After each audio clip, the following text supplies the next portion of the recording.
Hi dear student, कैसे हैं आप सब। उम्मीद करता हूँ खैरियत से होंगे।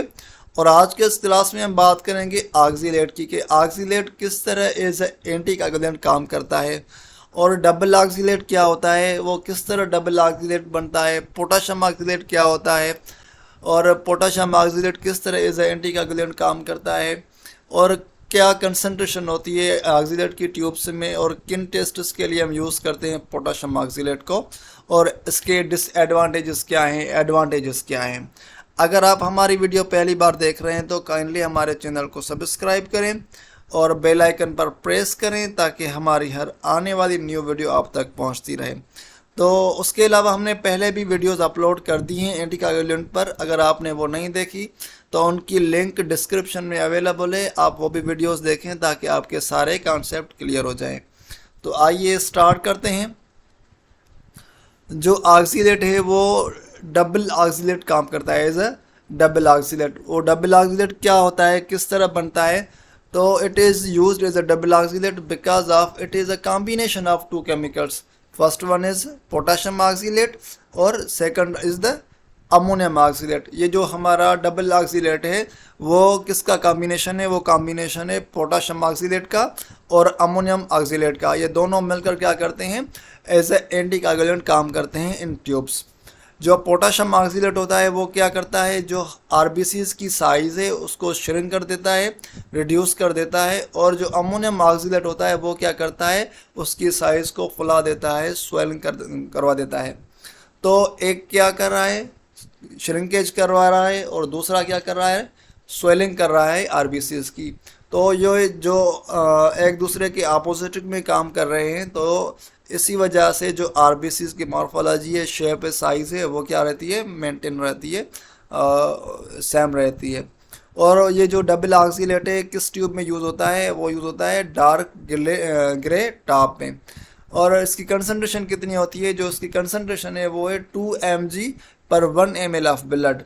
और जो अमोनियम ऑक्सीलेट होता है वो क्या करता है, वो क्या स्वेलिंग करवा देता है आरबीसीज की साइज़ को। और पोटाशियम ऑक्सीलेट क्या करता है, वो उसकी साइज़ को रिड्यूस कर देता है, श्रिंक कर देता है। तो ये जो इफेक्ट है श्रिंकेज का और एंड स्वेलिंग का, वो दोनों का सेम ही होता है। It means ammonium oxalate and potassium oxalate are combined together to balance the swelling effect of ammonium oxalate and shrinkage effect of the potassium oxalate on red blood cells। इसका मतलब ये है कि ये जो पोटाशियम ऑक्सीलेट है and ammonium oxalate है, दोनों का जो इफेक्ट है आरबीसीज पर वो सेम होता है, बैलेंस होता है। ऐसा नहीं है कि जो अमोनियम ऑक्सीलेट है उसका इफेक्ट ज़्यादा हो और पोटाशियम ऑक्सीलेट का जो इफेक्ट है वो कम हो, ऐसा नहीं होता है। दोनों का जो इफेक्ट होता है वो क्या होता है, बैलेंस होता है। वो क्या करता है, जो आरबीसीज की मॉर्फोलॉजी है, उसका जो शेप है, साइज है, उसे मेंटेन करते हैं। और ये किस तरह बनते हैं, it is a mixture of 3 part of the ammonium oxalate and 2 part of the potassium oxalate which are prepared as follows. Ammonium oxalate की कितनी कंसंट्रेशन होती है, उसकी कंसंट्रेशन होती है 2.4 ग्राम। एंड पोटाशियम ऑक्सीलेट की कितनी कंसंट्रेशन होती है, 1.6 ग्राम।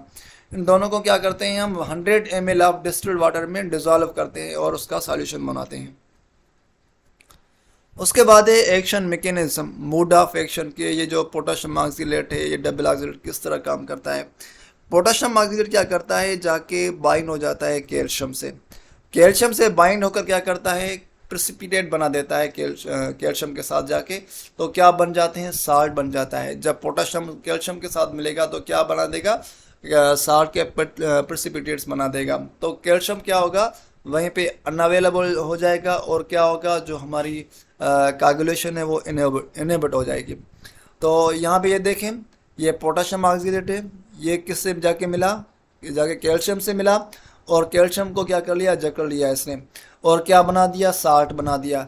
अब कैल्शियम है ही नहीं ब्लड के अंदर जो क्या करे, कोगुलेशन करवाए। तो क्या होगा, जो हमारी कोगुलेशन है वो क्या हो जाएगी, इनहिबिट हो जाएगी। So potassium oxalate is a calcium chelating agent.